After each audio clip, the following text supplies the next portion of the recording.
नमस्कार मित्रांनो.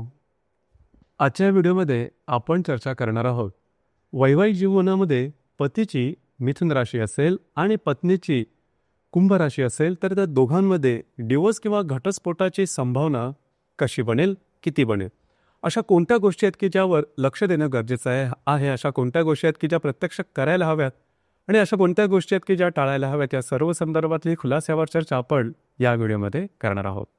घटस्फोट किंवा डिवोर्स ही काही घटना नाही आहे जी की एकाच दिवसामध्ये घडते. याकरता बऱ्याचशा गोष्टी जुळून येतात आणि त्या गोष्टी जाणून घेणं खरं तर गरजेचं आहे.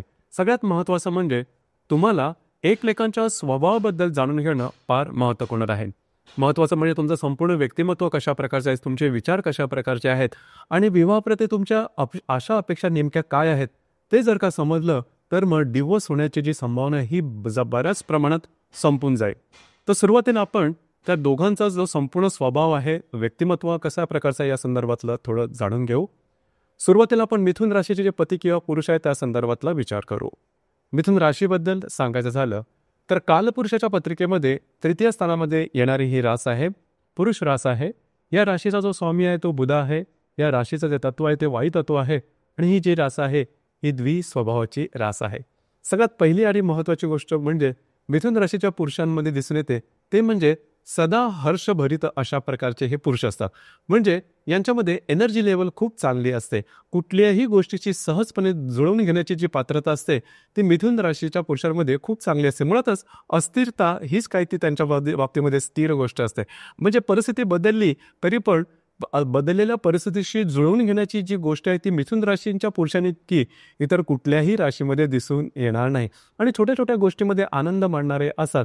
म्हणजे यांच्या आशा अपेक्षा जर का तुम्ही बघितल्या तर खूप मोठ्या तशा नसतात. त्यामुळे मिळालेल्या ज्या गोष्टीमध्ये आनंद मानण्याची जी खूबी आहे ते मिथुन राशीच्या पुरुषांमध्ये खूप चांगल्या प्रकारे दिसून येते. थोडीशी विनोदी शैली यांच्यामध्ये दिसून येते, बोलण्यामध्ये, वागण्यामध्ये. आणि नेहमी हसत बोलणं, आपलं बोलणं सहजगत्या मांडणं, दुसऱ्याला पटेल रुचेल अशा प्रकारे गोष्टी करणं किंवा बोलणं, हा जो भाग आहे यांची वाणी आहे ती खूप चांगली असते. आणि सहज संवाद साधण्याची जी संकल्पना आहे किंवा जे कौशल्य आहे ते मिथुन राशीच्या पुरुषांमध्ये खूप चांगल्या प्रकारे दिसून येतं. राहणीमान तसं बघितलं तर नीट व्यवस्थित असतं. आधुनिक फॅशनकडे ओढा थोडासा जास्त असतो, परंतु खूप भडक रंगाचे कपडे वगैरे वापरणं त्यांना तसं आवडत नाही. आणि स्वतःच्या मौज मजेमध्ये राहणारे हे पुरुष असतात. हॅपी गो लकी ज्याला आपण म्हणतो तो भाग मिथुन राशींच्या पुरुषांमध्ये दिसून येतो. खूप काही डिसिप्लिन किंवा खूप काही शिस्तप्रियता यांच्यामध्ये तशी दिसून येणार नाही. लक्षात घ्या, ही जी रास आहे बुधाची आणि द्विस्वभावाची आहे, त्याच्यामुळे थोडंसं यांची जी निर्णय क्षमता आहे ती थोडीशी कमी असते. म्हणजे एका गोष्टीवरती ठाम राहणं, आपल्या गोष्टीची तडजोड न करणं हा भाग यांच्यामध्ये दिसून येत नाही. जशी परिस्थिती बदलेल त्या प्रकारे स्वतःला त्या परिस्थितीमध्ये ॲडजस्ट करून घेण्याची जी कला आहे ती कला मिथुन राशीच्या पुरुषांमध्ये खूप चांगल्या प्रकारे दिसून येतं. आणि खूप काही सिरियसनेस यांच्या व्यक्तिमत्वात तसा काही दिसून येत नाही, जी की खूप चांगली गोष्ट आहे. म्हणजे आपल्या मतावर ठाम राहणं, हट्टीपणा वगैरे हा भाग अजिबात दिसणार नाही. पुरुष असून सुद्धा हा जो भाग आहे हा भाग मिथुन राशीच्या पुरुषांमध्ये तसा दिसून येणार नाही. ना फिरायला खूप आवडतं, वेगवेगळ्या प्रकारचे अनुभव घ्यायला खूप आवडतं. ही गोष्ट खूप चांगली आहे. शॉपिंग करायला आवडतं, फिरायला जायला आवडतं आणि वेगवेगळ्या लोकांशी बोलणं आवडतं, शेअरिंग करायला आवडतं. आणि बोलण्याचे टॉपिकसुद्धा यांचे खूप काही गंभीर वगैरे नसतात. अर्थात यांची आकलनशक्ती, ग्रहणशक्ती खूप चांगल्या प्रकारची असते.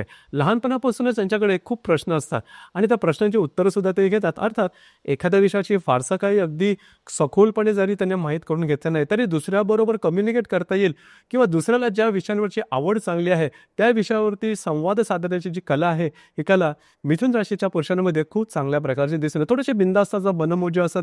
यांच्यावर ज्यांच्याबरोबर जर तुम्ही कम्युनिकेट केलं तरी तुमच्या आजूबाजूच्या परिसरामध्ये काय चाललंय, कशा प्रकारे चाललंय आणि कशा प्रकारच्या गोष्टी होत आहेत. इव्हन यांचे जे तसे विचार यांचे खूप प्रगल्भ असतात. सगळ्या प्रकारच्या विचारांना ते आपलंसं करतात. कुठल्या एकाच एका विचाराबरोबर आयुष्यभर चालणं हे त्यांना तसं जमत नाही. जर मी पहिला जो मगाशी गुणधर्म सांगितला की अस्थिरता, हाच काय तो यांच्या जीवनामध्ये स्थिर भाग असतो. अर्थात याचे चांगले वाईट दोन्ही अनुभव त्यांना येतात, परंतु यांचा स्वभाव मात्र खूप चांगला असतो आणि नेहमी आनंदी असतात, नेहमी उत्साही असतात. कधी कधी यांच्या आनंद आणि उत्साहाकडे बघून तुम्हाला प्रश्न पडेल की एवढा प्रकारे माणूस कशा प्रकारे आनंदी राहू शकतो. म्हणजे या माणसाच्या जीवनामध्ये दुःख असून सुद्धा हा माणूस नेहमी हसत कसा राहू शकतो. अर्थात त्यामागे त्यांचा स्वभाव असतो. म्हणजे कुठलीही गोष्ट खूप टोकाची घेत नाही, खूप काही हृदयाला लावून घेत नाही. हॅपी गो लकी ज्याला आपण म्हणालो मी मगाशी, तो भाग यांच्यामध्ये खूप चांगल्या प्रकारे दिसून येतं. दुसरी महत्त्वाची गोष्ट म्हणजे थोडंसं याचा जो परिणाम आहे यांच्या करिअरवरती कधी कधी होताना दिसतो. म्हणजे करिअरच्या बाबतीमध्ये सुद्धा खूप काही ते सिरियस नसतात. करिअर जरी बदललं ही गोष्ट खूप महत्त्वाची आहे. मल्टिपल स्किल यांच्यामध्ये असतात. म्हणजे एका गोष्टीबद्दल जर खूप काही ज्ञान नसलं तरी म्हणजे आपलं काम भागून जाईल अशा प्रकारचं स्किल त्यांच्यामध्ये असतं. म्हणजे आत्ताच्या जीवनामध्ये जे मल्टिपल स्किलची आवश्यकता असते ती आवश्यकता मात्र मिथुन राशीच्या पुरुष जे आहेत ते पूर्ण करू शकतात. सगळ्यात महत्त्वाचं म्हणजे कम्युनिकेशन स्किल खूप चांगलं असतं. मार्केटिंगच्या क्षेत्रासाठी त्यांना नेहमी खुली असतात. वेगवेगळ्या ठिकाणी जाऊन आपल्याकडचं ज्ञान दुसऱ्याला देणं, गोष्टी समजावून सांगणं. त्यामुळे एज्युकेशनच्या क्षेत्रामध्ये सुद्धा मिथुन राशीच्या ज्या व्यक्ती असतात त्या अगदी सहजपणे त्या रुळून जातात. आणि दुसरी महत्त्वाची गोष्ट ऑफिसच्या संदर्भात जी काही काम करत असतात ते करतात. अर्थात थोडंसं नेतेगिरी ज्याला आपण म्हणतो लिडरशिप क्वालिटी थोडीशी कमी असते, परंतु आपल्यामध्ये आनंदी राहणारी ही रास आहे. त्याच्यामुळे नेहमी तुम्हाला सदा हर्ष म्हणजे सदा आनंदी सदा सुखी अशा प्रकारची ही रास आहे. या राशीमध्ये एकूण 3 नक्षत्र आहे, मृग, आद्रा आणि पुनर्वसू. मृग नक्षत्राचे जे पुरुष असतात यांच्यामध्ये यांचं जे नॉलेज असतं, यांचं जे ज्ञान असतं ते खूप सखोल असतं, खूप चांगल्या प्रकारचं असतं. महत्त्वाचं म्हणजे त्यांना वाचण्याची खूप आवड असते. एखाद्या गोष्टीचा सगळ्या प्रकारे विचार करण्याचा जो भाव आहे तो मृग नक्षत्राच्या पुरुषांमध्ये खूप चांगल्या प्रकारे दिसून येतो. परंतु बऱ्याच प्रमाणात अलर्ट असतात. छोट्याच्या गोष्टीने सुद्धा लवकर श्रिंक होणारे असतात. यांची एकंदरीत जो सिक्स सेन्स असतो तो खूप चांगल्या प्रकारचा असतो, परंतु कॉन्फिडन्स यांच्यामध्ये थोडासा कमी असतो. थोडंसं जरी यांच्या मनाविरुद्ध झालं, थोडीशी गोष्टी जरी त्यांच्या अपेक्षेप्रमाणे अपेक्षेच्या वेगळ्या झाल्या की पटकन घाबरतात, पटकन स्ट्रेस टेन्शन घेतात. हा जो भाग आहे हा भाग मृग नक्षत्रामध्ये थोडासा जास्त दिसून येतो. परंतु अलर्ट असतात आणि सगळ्यात महत्त्वाचं म्हणजे चांगले असतात. तसा तुम्ही याच्यावरती विश्वास ठेवू शकता. दुसऱ्याला फसवण्याची स्थिती वगैरे यांच्यामध्ये अजिबातच स्वतः फसतो जाणार नाही हे मात्र यासाठी ते नेहमी तयार असतात किंवा त्या संदर्भामध्ये नेहमी अलर्ट असतात. आद्रा नक्षत्राचे जे पुरुष असतात यांच्यामध्ये ज्ञानाचा भाव खूप चांगला असतो, कणखरपणा खूप चांगला असतो आणि यांचा जीवनाकडे किंवा बघण्याचा दृष्टिकोन खूप सकारात्मक असतो. आणि दुसरी महत्त्वाची गोष्ट म्हणजे समाजप्रिय असतात. समाजामध्ये यांची थोडीशी एक वेगळी इमेज असते आणि चांगली इमेज असते. आणि तिसरं जे नक्षत्र आहे ते पुनर्वसू नक्षत्र हे थोडंसं वेलीसारखं आहे, म्हणजे दुसऱ्याच्या आधाराने पुढे जाणार आहे. छोट्या छोट्या गोष्टींमध्ये सुद्धा इतरांची मतं विचारतील. कुठलीही गोष्ट कणखरपणे स्वतःच्या हिमतीने किंवा लिडरशिप क्वालिटीजमध्ये त्या बाबतीमध्ये हे थोडंसं कमी होणारं नक्षत्र आहे. परंतु देवभोळा आहे, धार्मिक आहे, श्रद्धाळू आहे, देवावरती विश्वास ठेवणारा आहे आणि सरळ सरळ मार्ग चालणारे आहे. आउट ऑफ द वे जाऊन गोष्टी करणार नाही, दुसऱ्याला फसवणं तर सोडात, परंतु आपल्या बोललेले दुसरा दुखावलंही जाणार नाही. अशा प्रकारचा जो भाव आहे हा भाव मिथुन राशीच्या पुरुषांमध्ये खूप चांगल्या प्रकारे दिसून येतं. त्याच्यामुळे खास करून पुनर्वसू नक्षत्राचे जे पुरुष असतात यांचं कोणाशी कधी काही वाकडं वगैरे नसतं आणि वाकडं जरी झालं तरी स्वतः जाऊन माफी मागतील. हा जो भाग आहे ॲडजस्ट करण्याची जी वृत्ती आहे हे पुनर्वसू नक्षत्रामध्ये खूप चांगल्या प्रकारे दिसून येतं. आणि यांच्यामध्ये एक भाग खूप चांगला असतो, थोडासा वेगळा असतो. लक फॅक्टर खूप चांगला असतो. म्हणजे यांच्यामध्ये जर का तुम्ही बघितलं तर जरी यांच्या जीवनामध्ये खूप मोठा प्रॉब्लेम आला, खूप मोठ्या काही गोष्टी आल्या आणि जीवन पूर्ण उद्ध्वस्त झालं, आता काय करायचं कळत नाही आहे किंवा शून्यवत जीवन झालं, तरीही त्याच्यातून उभारी घेतील. आणि महत्त्वाचं म्हणजे त्यांना तशा प्रकारच्या संधीसुद्धा मिळेल. म्हणजे लक फॅक्टर जी महत्त्वाची सांगितला भाग्याची साथ या नक्षत्राच्या पुरुषांमध्ये खूप चांगल्या प्रकारचे दिसून येतात. एकंदरीतच आत्तापर्यंत तुम्हाला समजलेलं असेलच की मिथुन राशीचे जे पुरुष आहेत त्यांचं संपूर्ण व्यक्तिमत्व नेमकं कशा प्रकारचं असतं. आता आपण थोडीशी चर्चा करू की कुंभ राशीची जी स्त्री आहे त्यांचं संपूर्ण व्यक्तिमत्व नेमकं कशा प्रकारचं असतं. कुंभ राशीबद्दल थोडं बघून घेऊ. कुंभ राशीबद्दल सांगायचं झालं तर कालपुरुषाच्या पत्रिकेमध्ये 11व्या स्थानामध्ये किंवा एकादश स्थानामध्ये येणारी रास आहे, स्थिर रास आहे. या राशीचा जो स्वामी आहे तो शनी आहे. या राशीचं जे तत्व आहे ते वायू तत्व आहे. लक्षात घ्या, बुद्धितत्वाच्या ज्या काही 4 राशी आहेत मिथुन, कन्या, तूळ आणि कुंभ, या सगळ्या राशीमध्ये सगळ्यात जास्त बुद्धिमत्ता ही कुंभ राशीच्या स्त्रीमध्ये दिसून येतं. आणि अर्थात ज्या व्यक्ती बुद्धीने चांगल्या असतात, बुद्धीने शार्प असतात, ज्यांची बुद्धी चांगली असते, ज्यांचं लॉजिकल थिंकिंग खूप चांगलं असतं, तर थोड्याशा मितभाषी असतात, जास्त बोलणार नाही, जास्त विचार करतील. हा जो भाग आहे हा भाग कुंभ राशीच्या स्त्रीच्या संपूर्ण व्यक्तिमत्वामध्ये तुम्हाला दिसून येईल. म्हणजेच स्त्री असून सुद्धा थोडं मितभाषी असतात, कमी बोलणारे असतात, जे काय बोलतील ट्रू द पॉईंट बोलतील. यांचे कधी कधी वाणी, यांचे कधी कधी विचार हे समाजाच्या 2 पावलं पुढे जाणारे असतात.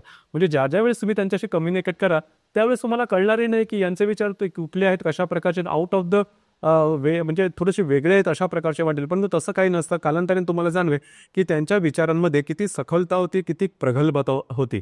हा जो भाग आहे हा भाग कुंभ राशीच्या स्त्रियांमध्ये खूप चांगल्या प्रकारे दिसून येतं. आणि दुसरी सगळ्यात महत्त्वाची गोष्ट म्हणजे प्रथम लक्षात येणारी गोष्ट म्हणजे ते त्यांचं राहणीमान. यांची आर्थिक स्थिती कितीही चांगली असली तर सिम्पल लिव्हिंग, हाय थिंकिंग हा जो भाग आहे हा भाग कुंभ राशीच्या स्त्रियांमध्ये अतिशय चांगल्या प्रकारे दिसून येतो. ही गोष्ट खूप चांगली आहे, परंतु याच्यावरती अडकू नका, कारण यांचे विचार मात्र खूप आधुनिक असतात. विचारांच्या बाबतीत त्यांची आधुनिकता ही खूप चांगल्या प्रकारे दिसून येते. एका गोष्टीच्या मागे लागणं, एखाद्या गोष्टीचा संपूर्णपणे विचार करणं, अगदी खोलात शिरणं, हा जो भाग आहे म्हणजे शास्त्रज्ञांची जी मानसिकता आहे, ही मानसिकता तुम्हाला कुंभ राशीच्या स्त्रियांमध्ये खूप चांगल्या प्रकारे दिसून येतं. म्हणजे फॅशनकडे वगैरे त्यांचा तेवढासा काही कल नसतो, पण तो आधुनिक विचार मात्र त्यांना खूप आपलेसे वाटतात. आधुनिक विचारांच्या प्रती त्याचा जो भाव असतो तो खूप चांगल्या प्रकारचा दिसून येतो. ही गोष्ट खूप महत्त्वाची आहे. 2 गोष्टी यांच्या स्वभावामध्ये तुम्हाला साधारणपणे दिसून येतात. एक म्हणजे लॉजिकल थिंकिंग आणि दुसरी म्हणजे डिसिप्लिन. लक्षात घ्या, शिस्तप्रियता हा जो गुण आहे सगळ्या राशीमध्ये सगळ्यात जास्त तुम्हाला कुंभ राशीमध्ये सगळ्यात जास्त दिसून येतील. कुंभ राशीची जी स्त्री आहे यांच्या सगळ्या वागण्या बोलल्यात, म्हणजे त्यांच्या घरी सुद्धा, घराच्या बाहेर जर का ते कुठे स्वतःचं करिअर करत असेल, ऑफिसच्या ठिकाणी सुद्धा यांची जी शिस्तप्रियता आहे ही थोडीशी नजरेत भरणारी असते. पहिली गोष्ट म्हणजे या स्त्रिया आहे या जास्त बोलणार नाही. दुसरी गोष्ट म्हणजे डिसिप्लिन असतात.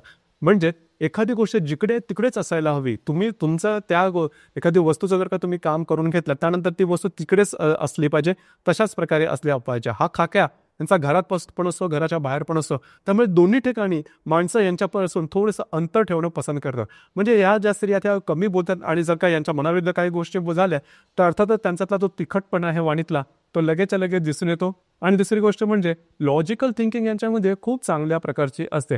तर्कशुद्ध जी विचार असतात हे यांचे चांगले असतात.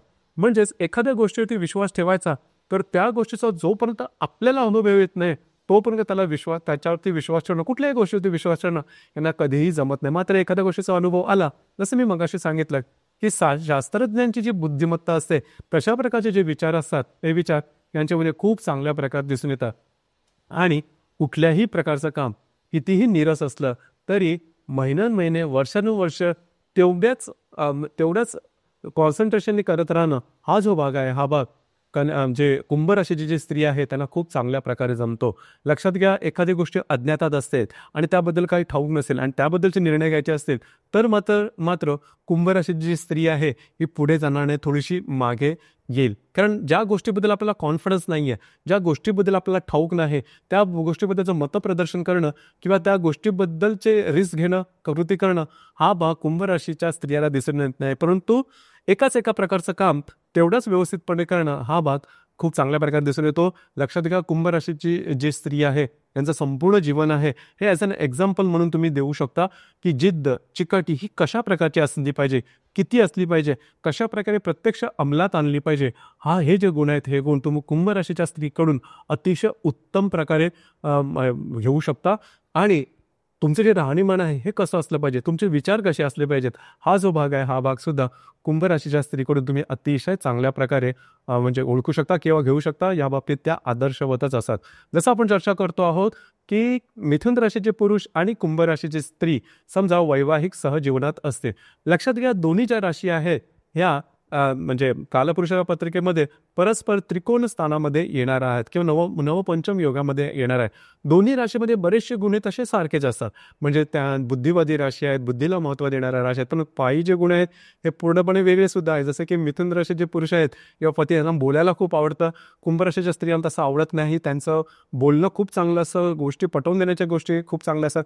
कुंभ राशीच्या स्त्रियांमध्ये तसं नसतं. कधी कधी त्यांना एखादी गोष्ट आवडली नाही का तिकडच्या तिकडे टोकतील किंवा तिकडच्या तिकडे आपल्या गोष्ट मांडतील. कधी कधी यांची वाणी ही सुद्धा तिखट दिसून येते. डिसिप्लिनच्या बाबतीमध्ये मिथुन राशीचे जे पुरुष आहेत ते डिसिप्लिन तेवढे नसतात. करेंगे, सोचेंगे, देखेंगे, हा जो भाग आहे हा भाग मिथुन राशीच्या पुरुषांमध्ये थोडासा जास्त दिसून येतो. हा भाग कुंभ राशीच्या स्त्रीमध्ये तेवढा दिसून येणार नाही, कारण डिसिप्लिन असतात. लक्षात घ्या.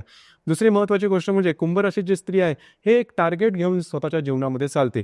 म्हणजे एखादी गोष्ट मिळवायची तर त्याकरता पूर्ण डेडिकेशन लावायचं, संपूर्ण समर्पणाची जी भावना असते आणि आपलं जे काम आहे ते चोखपणे करणं, हा भाग, दिलेला शब्द पाळणं, हा जो भाग आहे हा भाग कुंभ राशीच्या स्त्रीमध्ये खूप चांगला दिसून येतो. आणि हा भाग मिथुन राशीच्या पुरुषांमध्ये तसा दिसून येतो. अर्थात नातेसंबंध सांभाळण्यामध्ये मिथुन राशीचे पुरुष खूप चांगले असतात, ॲडजस्ट करायला तयार असतात.